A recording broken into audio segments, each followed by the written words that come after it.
Comment vous portez-vous aujourd'hui? Ma foi, aussi bien que possible. Assez pour vous entendre, en tout cas. Comment avez-vous abordé l'écriture de vos mémoires? J'ai été l'objet de tellement de calomnies et de mensonges qu'il me paraissait nécessaire de donner au moins mon point de vue et ma manière de voir. Donc, la seule que je connaissais, c'était d'écrire quelque chose qui raconta un peu ou prou les choses telles qu'elles s'étaient passées, assez différentes des rapports qui en ont été faits par nos adversaires, qui sont légion, comme on le sait. Et alors vous avez connu plusieurs régimes, la Troisième République, vous avez connu le régime de Vichy, vous avez connu la Quatrième République, la Cinquième. Euh, pour vous, Quand j'ai connu la troisième, j'étais vraiment tout petit. oui. Hein. J'ai été petit garçon de la Troisième République. Mais alors justement, avec cette expérience-là, comment est-ce que vous analysez aujourd'hui les régimes politiques? Est-ce qu'aujourd'hui nous sommes dans un régime politique qui convient à la France, d'après vous? Écoutez, les régimes politiques sont par nature toujours imparfaits. Alors, c'est celui qui est peut-être le moins imparfait, c'est celui qui obtient l'obéissance acceptée des citoyens.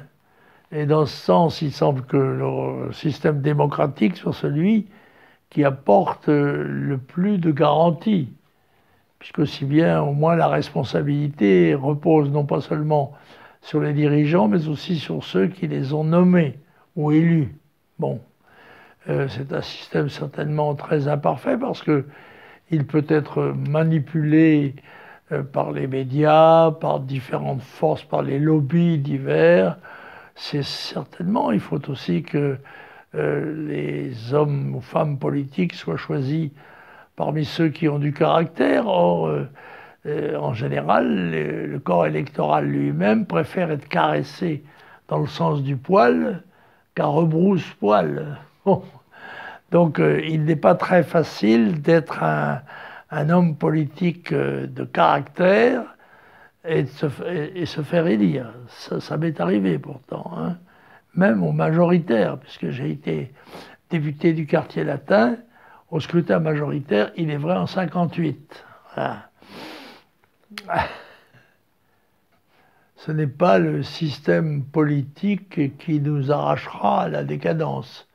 Il en est assez naturellement le reflet, et donc ne peut pas s'y opposer. Il est donc à vitesse plus ou moins grande. Par exemple, Chirac a été un accélérateur du déclin, un très mauvais président. C'est la raison sans doute pour laquelle il a été enterré avec un faste royal ou même impérial, alors il avait disparu de la politique française depuis plusieurs années. Il était hors d'état de faire connaître son opinion, son sentiment. Mais alors, c'est vrai que le faste médiatique a été extraordinaire. On pensait qu'on pouvait fabriquer un grand homme à partir des obsèques. Et là, il faut bien juger celui-là comme d'autres sur la politique qu'ils ont menée, sur les résultats qu'ils ont obtenus. Et tout ça est assez médiocre, puisque ça n'a à aucun moment enrayé le glissement continu de la France sur la pente de la décadence. Et alors justement, Jacques Chirac décède quelques jours avant la sortie de votre tome 2 de vos mémoires. Oui, Est-ce que c'est bah, pas je pense qu'il a essayé de me nuire jusqu'au dernier moment, mais il n'a pas réussi. Là. Il y a eu un petit espace de temps. Bon, parce que comme l'a titré un de vos confrères, je crois que c'est Libé, a titré Jean-Marie Le Pen perd son meilleur ennemi. Voilà. C'est vrai que je n'étais pas, pour le moins, un ami de Jacques Chirac, dont on sait qu'il avait vendu l'humanité dans la rue quand il était étudiant, et qui a été tout au long de sa vie politique un ami, on peut dire, du socialisme de François Mitterrand, avec lequel il avait certainement un deal. En particulier, je m'en suis moi aperçu en 2002 de façon très claire, quand Chirac est venu me dire qu'il ne pouvait pas accepter mes voix, puisque bon, ben, donc c'était la seule chance qu'il y avait de barrer la route à Mitterrand. En notant au passage tout de même que Jacques Chirac n'a jamais atteint 20% dans les élections de ce type. C'est-à-dire que, et pourtant contre moi, il est vrai que je suis un facteur d'unité puissant, puisqu'il a fait 82%, n'est-ce pas, pour n'en rien faire. Parce qu'avec une élection comme ça, à la démocratie de l'Est, et il aurait pu construire un certain nombre de choses, non. Il y a cette question, tout le monde dit que vous n'avez jamais voulu prendre le pouvoir. C'est absurde. Et je ne sais pas sur quoi repose cette affirmation hardie. Tous les mouvements politiques ont pour ambition d'appliquer au pouvoir les idées qui sont les leurs. Bon, mais moi, je suis obligé de vous faire remarquer que je n'ai jamais eu plus de 17%, 18% au deuxième tour, 18% avec 18% des voix. On combat pour prendre le pouvoir, mais on n'a pas d'espérance de l'avoir, dans l'immédiat en tout cas. Bon, donc, et on m'a dit, oui, mais le jour de l'élection, où vous êtes au deuxième tour, vous avez l'air plus préoccupé que joyeux. Ben oui, je n'allais pas courir. J'avais fait 17%, il est vrai, Chirac en avait fait 19%, mais je n'étais pas triomphant. Je pensais à la déclaration que je devrais faire de ma main le soir même pour la presse, et puis je pensais que dans la quinzaine, il me faudrait trouver un Premier ministre, si j'étais élu, on ne sait jamais.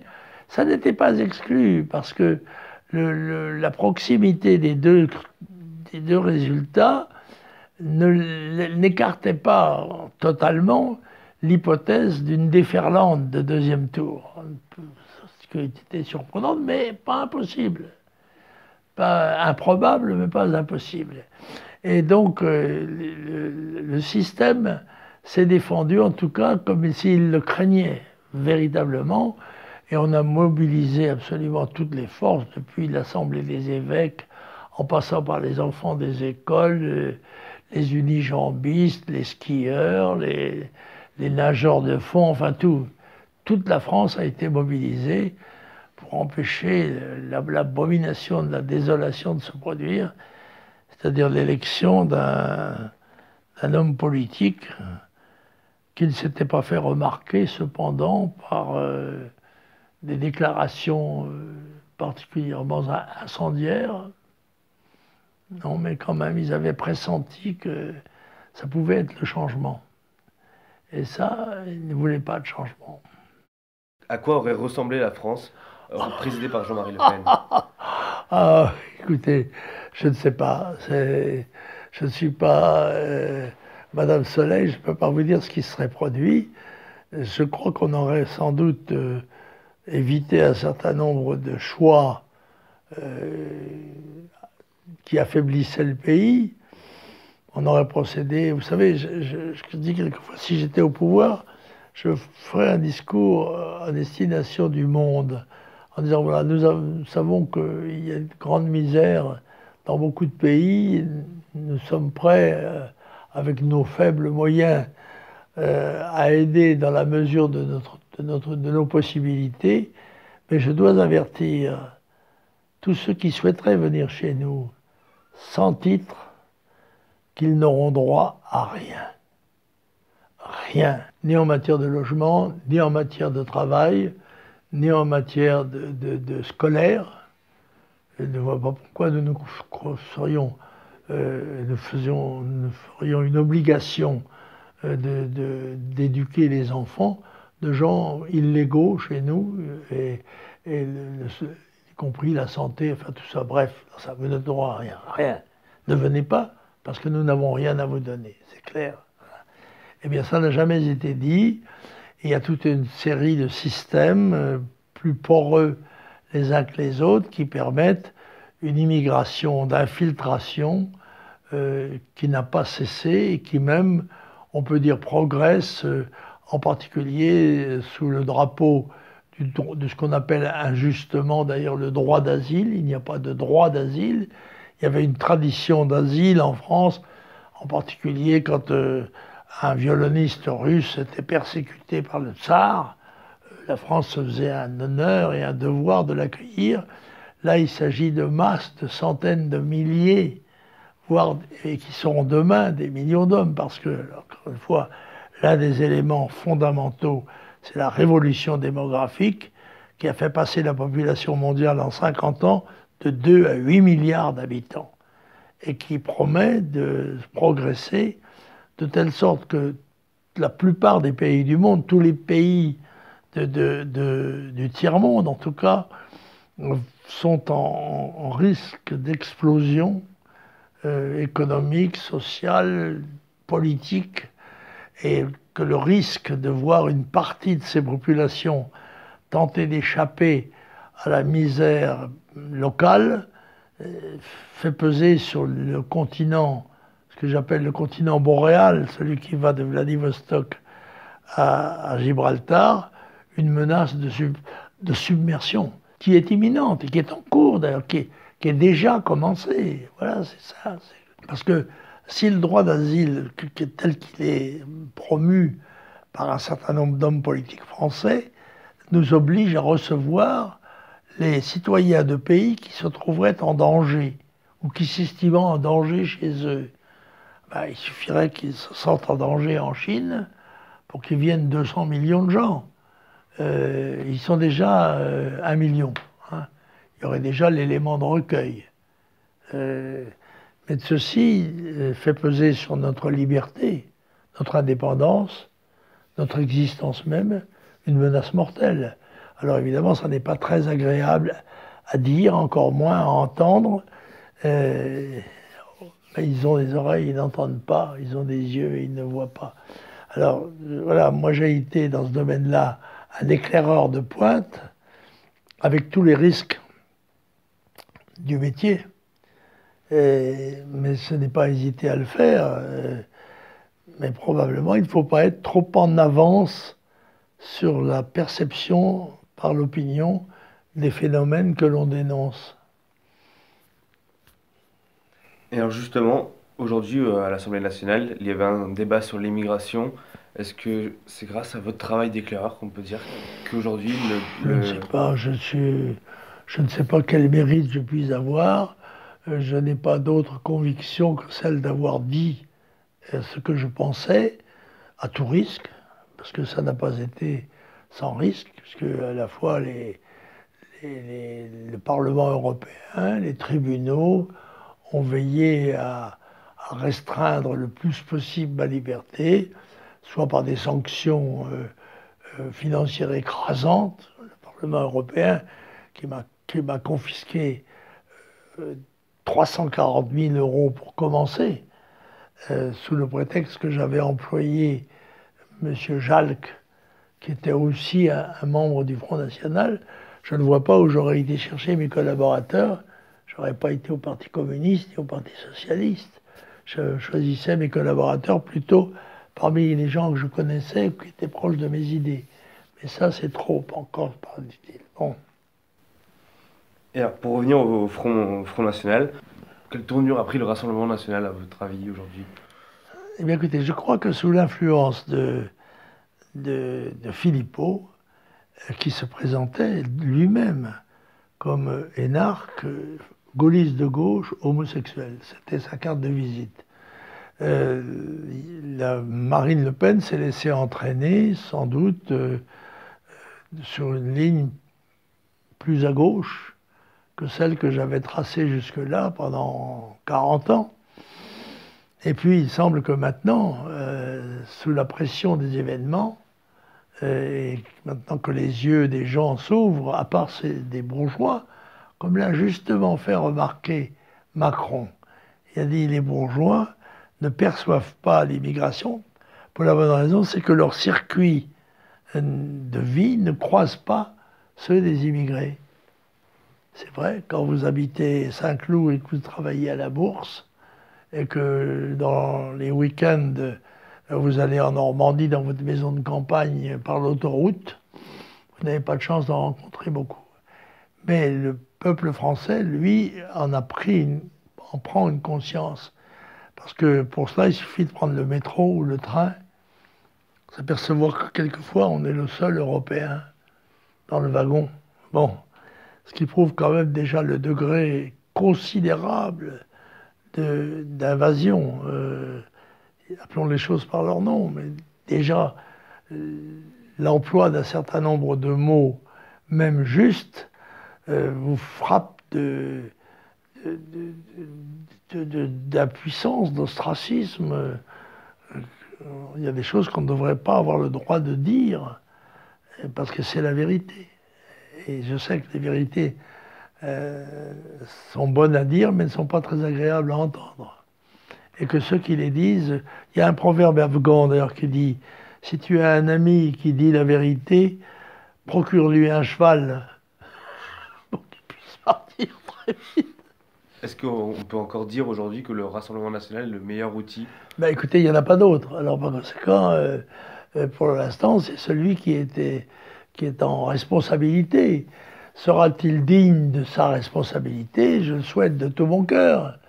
Mais quand je vois qu'il est procédé à des purges et à des exclusions, alors qu'il me paraîtrait, qui sont contradictoires d'ailleurs, avec le rassemblement, parce que si ça consiste à chasser ses amis pour rassembler ses adversaires, ça ne me paraît pas une méthode très efficace. Moi, je crois qu'il faut dire la vérité en espérant que le peuple français, dans sa majorité, prendra conscience des dangers avant qu'il ne soit trop tard. Je vous rappelle que c'était l'affiche de 1972. Il y a un proverbe français qui dit « Fais ce que doit, advienne que pourra ». Moi, j'ai le sentiment d'avoir fait ce que j'avais pu. On l'a vu hier qu'il y avait une grande partie des chapelles de droite qui se sont mobilisées, notamment contre la PMA. Vous aviez dit que vous étiez pour la PMA. Est-ce que vous pouvez clarifier votre J'ai position? une idée. Que vous étiez pour la PMA? Non, non, je ne suis pas pour la PMA. J'ai dit que la PMA avait un avantage, c'est qu'elle permettait de lutter contre la déficience démographique. C'est le seul avantage, mais je ne suis pas un partisan de la PMA. Et je n'aurais pas... J'étais de tout cœur avec ceux qui protestaient contre sa légalisation, sans illusion d'ailleurs, puisque aussi bien les gens qui ont envie de faire ça ne peuvent le faire dans des frontières extérieures. Donc, bon, mais je suis contre tous les reculs de notre civilisation, même s'ils sont justifiés par une évolution de l'opinion à leur égard. Mais cela étant, ce n'est pas... encore une fois, j'ai mieux un petit garçon ou une petite fille né de l'éprouvette plutôt que pas né du tout. Je voulais aussi aborder le thème de la liberté d'expression Ah, aujourd'hui. ça... Vous avez été lourdement condamné pour plusieurs propos. Est-ce que vraiment vous avez l'impression de la voir s'amenuire petit à petit au fil des années? Ben non, je vois au contraire s'aggraver. Quand je vois que des gens comme Soral sont condamnés à 4 ans de prison ferme, ça me paraît tellement extravagant, tellement contraire à notre constitution, à notre tradition démocratique. Et il est vrai que je pense que la tendance est à la répression de la liberté d'opinion et que j'ai moi-même un certain nombre de procès en cours pour des déclarations qui, à la limite, pourraient justifier une contradiction politique qui est l'essence de la démocratie, mais en aucune manière des poursuites pénales. Ça est évident qu'il y a là une restriction dramatique de la liberté de penser dans notre pays. Qu'est-ce que vous voulez léguer à vos partisans? Qu'est-ce qu'il reste à faire pour continuer votre œuvre aujourd'hui et demain?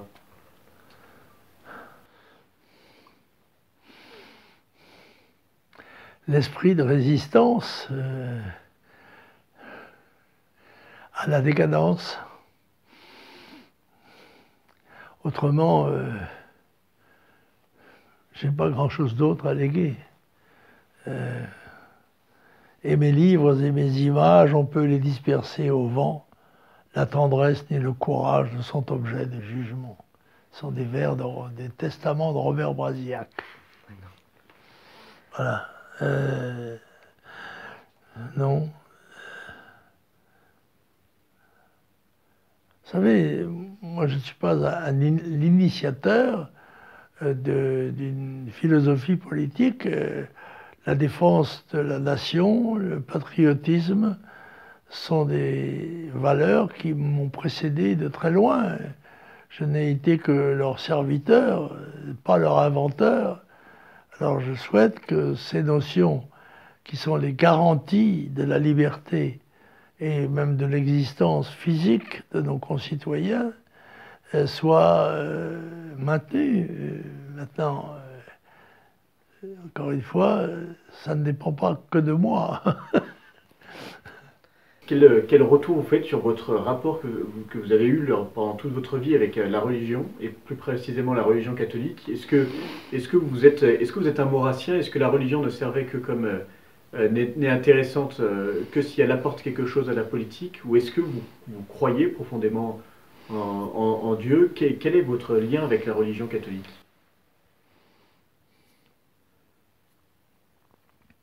Vous entrez là dans l'intimité. Je m'efforce d'avoir la foi.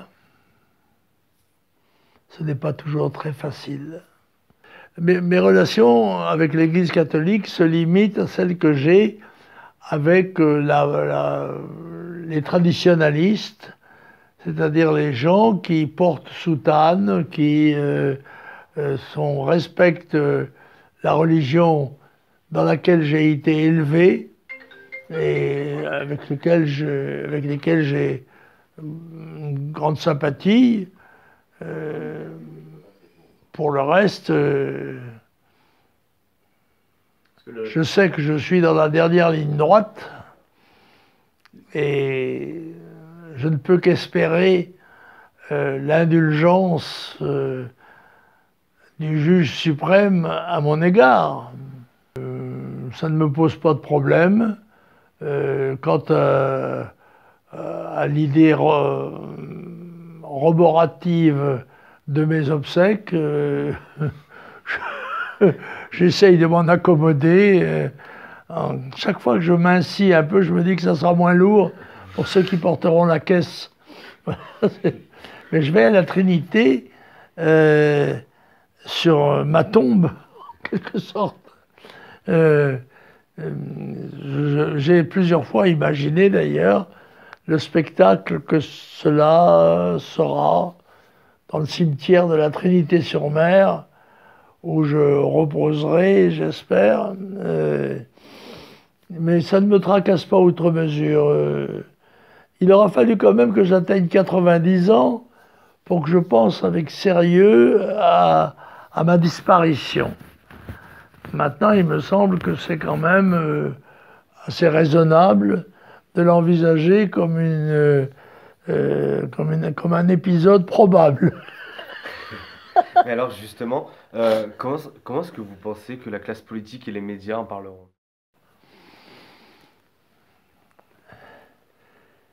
On dirait qu'il n'était pas si mal que ça.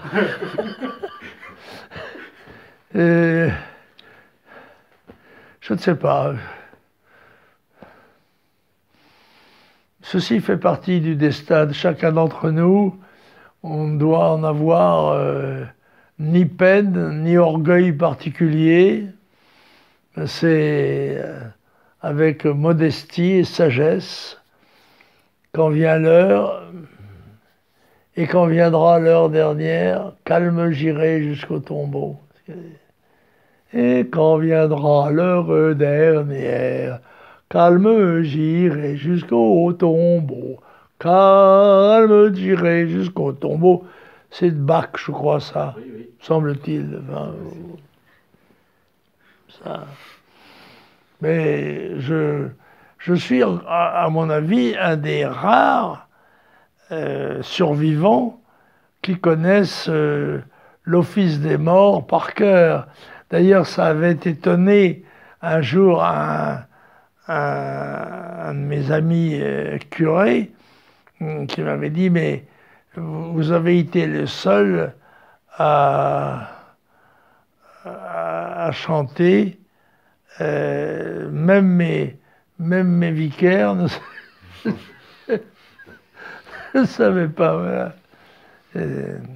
J'étais un des maîtres du Libéra, tu sais. Il est très beau l'office des morts. Et il commence par... Il y avait des leçons quand j'étais enfant du chœur. Premier vers de la première leçon, Homo natus de muliere, brevi vivens tempore. L'homme né de la femme a une vie brève. Première leçon.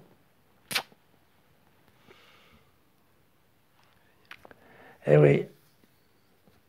Mais j'espère qu'on chantera à mes obsèques comme moi j'ai chanté à ceux des autres. Oui.